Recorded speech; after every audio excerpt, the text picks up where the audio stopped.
Hi, Julie Jones from SSB Performance, Smarter, Stronger, Better Mindset Training. Here with this week's Mindset Made Simple Tip of the Week, brought to you by Game Day Sportswear and On Point Pest Control. This week we're talking about it's 12U baseball, and I can still lose my mind when things don't go the way I think that they could. I don't think that's the actual name of the tip, but you get the picture. So, it's 12U baseball, and I'm coaching my son's team. And last night we played a 3.5-hour game, and I was exhausted afterwards, partly because I got there early and I threw BP, and then we went through our warm-up, and then we played for 3.5 hours, and then we stayed afterwards to see who else could pitch, because this whole pitch count thing in baseball really has me all out of whack, because we have burned our pitchers to get to the next game, and here we are. So it was exhausting. But mainly I was exhausted because I lost it a couple times. Not like a complete idiot, but not in the way that I really want to be like feeling, or getting so uptight or getting hijacked or whatever it is in a 12U baseball game. Now, granted, it's a tournament and we are playing to get to the championship. We play again tonight. Yes, tonight. We'll see how that goes. But you've been there before too. Whether it's a critical game, or it's facing a questionable call, or you just lost a sale, or you lost a customer, or whatever it is, the pressures mount, emotions become dysregulated, and we do things that if we were stepping back and watching ourselves, we'd say, what are you doing? What's going on? But it happens. It happens to the best of us. It happens to us in situations that really matter, and it happens to us in situations that don't matter quite as much. But we end up doing things and not responding, or not being response-able the way that we really want to. So I thought, since we've got to do this again tonight, and God knows how long it'll take, let's look at the science-based theory or science-based tools that maybe I can implement tonight to go home a little less frazzled. I found this on the web. Or to feel a little less stressed out during the game. And this is the problem. And I'm not making an excuse by any stretch, but our brain, our amazing brain and our frustrating brain, has trouble in these scenarios, right? And the problem is that we could be like Viktor Frankl, the Holocaust survivor and author of Man's Search for Meaning, who says, which I hear with guilt, between stimulus and response, there's a space, and in that space is our power to choose our response. In our response lies our growth and our freedom. Do I need to read that to myself again? Yes, we have the response ability, the ability to respond however we want, and we get to choose our responses. And yet, we often choose things that we later regret. But one of the primary reasons that this happens is because it's amygdala hijacking, according to Daniel Goleman, who is a researcher and an author. This small almond-shaped part of our brain is involved with emotional processing, and it likes to trigger a fight or flight process. And then it overrides our cognitive thinking or our rational thinking. I've heard of it called an elephant and a rider. All right, your brain is driven by this huge elephant, and we've got this little tiny rider, me, however much I weigh, trying to steer this big, huge elephant. Well, there's a little piece of your brain, almond-sized, that overtakes things and sets your emotions off like crazy. We need to know that we're designed that way, for a good reason, I'm sure, but we need to be aware, and we need to be really aware of what sets that amygdala on its hijacking course. Goleman explains this. In the midst of an amygdala hijack, rational thought is often suspended, leading to actions that are later regretted. We get sucked into that left side of our brain, and we can't let stuff go. Not only do we say or do something stupid, now we're going to talk about it for an hour, and we're going to talk about it to the person standing next to us, and we're going to ruminate about it. We're going to think about what it should have been different and what it should have, could have. No wonder you're exhausted. You want some more thoughts about outbursts? and again, these aren't excuses, but we're thinking about how our body processes all of this. Richard Lazarus and Susan Folkman talk about cognitive appraisal. And their theory posits that our emotional responses are determined by our evaluation of a situation. And if we evaluate the situation as threatening, ding, ding, ding, there we go, off on our tangent. We're designed that way. But that's not an excuse, because as Dr. Frankel said, between the stimulus and the response, there is a pause. And in that pause, we get to decide 12U baseball game or not. If we throw in the whole thing about managing our state, right? I've got my 3 rules. We can choose one thought or the other. We have a responsibility. We can always manage our state. The Yerkes-Dodson theory says that there is a perfect place for us to perform at our best, right? There's a good emotional arousal.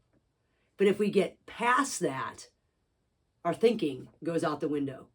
So when we start to feel our threshold being met and exceeded, we can pretty much expect that what's going to come next out of our mouth, or what's going to come next out of our brain, whichever, whether it comes out of your mouth or not, is not going to be the right choice. So understanding where we are in that theory can be very helpful as well. So what can we do? What can I do? Well, if I would have started, and I have started on and off, but I'm going to admit that I'm not as good at it as I'd like to be. If I would have started a real mindfulness practice, I do breathing, and I've got reset buttons and all these things, and you can see that they're real effective at certain times. But if we would start a mindfulness practice to help us feel our state more intensely, to learn to be more present before this, we'd be in pretty good shape. But we can't put in a mindfulness practice in the middle of a game. We can't practice in the war. We have to practice before the war. And then when the war comes, we fall back on our habits, and our habits are good. We can't expect to all of a sudden do a breathing routine in the middle of a pressure situation when our amygdala is fired up, when we're on this high path of an inverted U, or the Yerkes-Dodson, whatever you want to call it, or our cognitive appraisal is for crap. That's not the time to say, okay, I'm going to take a deep breath and this is going to get me right where I need to be. Probably not going to happen. Helpful, but probably not exactly the best. But we can get started at any point, and it can help us the next time. Another thing that we can do to stay in the stratosphere is we can consider the concept of cognitive reappraisal. So this cognitive appraisal feels like threat. We can reappraise it. And the cool thing is we can look at a bad situation and reframe it as an opportunity to show resilience and leadership to our team. How cool. Instead of going off the handle, we can model the behavior that we want our athletes, or those we lead, to participate in. I really need to think about that today. I think I did a good job of that sometimes yesterday. This is not we're not worried about this last pitch. We're worried about this pitch. There's nothing we can do about that call, and so on and so forth. But if we can reappraise the situation and use it as a learning tool for everybody, then we just turn something into something really, really good. And then if you think about this, it's really funny. We ask those that we lead and those that we coach to have the ability to manage their emotions, and yet we have a hard time with it as well. We can all benefit from strong emotional regulation tools. What can we do? Well, we can do a progressive relaxation and get used to that. Or we don't have time to do that on the field, but we can tighten everything up and blow it out in 6 seconds. When you start to feel tight, just go ahead and tighten everything. And then you'll let it out and you'll realize, man, I was really carrying stress, and wherever you carry your stress. And I guarantee that little move will make a difference. The other thing that we can do, which is what I've been doing all day, is I can think about all the things that can go wrong. Negative visualization in some way, if you want to look at it that way. But I know something's going to go off the rails. And when it goes off the rails, I can't. So I can imagine myself or rehearse myself in that situation. Here's what could happen. Here's how I'm going to respond. And now I'm sending the blueprints to my body to say, hey, if then, we've got our implementation intentions. If this goes off the rails, You respond in this way, Julie Jones, because you cannot go off the rails because you're the adult in the room. Plain and simple. There's a 14-year-old umpire and there are 12-year-old kids, and you need to just make sure that you are focused in and looking at facts so you can use those facts to influence the next situation, which we did a lot yesterday, but still, obviously, there could have done better. So before tonight, I can think about what might happen. I can put myself there, and then I can do a much better job of being ready, because I know that this guy over here that coaches first base is a chirper, and he's a sort of a, that guy or the whatever, because it's really about this guy who has to take care of herself and be the person that she needs to be.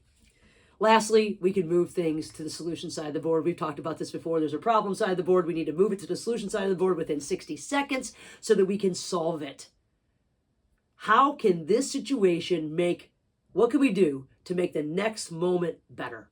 There are a lot of times in life that we can't do much to make things better, but there are a bazillion things that we can do to make them worse. So how can we make the most of whatever this is? How can we learn a lesson from this? How can we use this to propel us forward? How can we take this from the problem side of the board to the solution side of the board?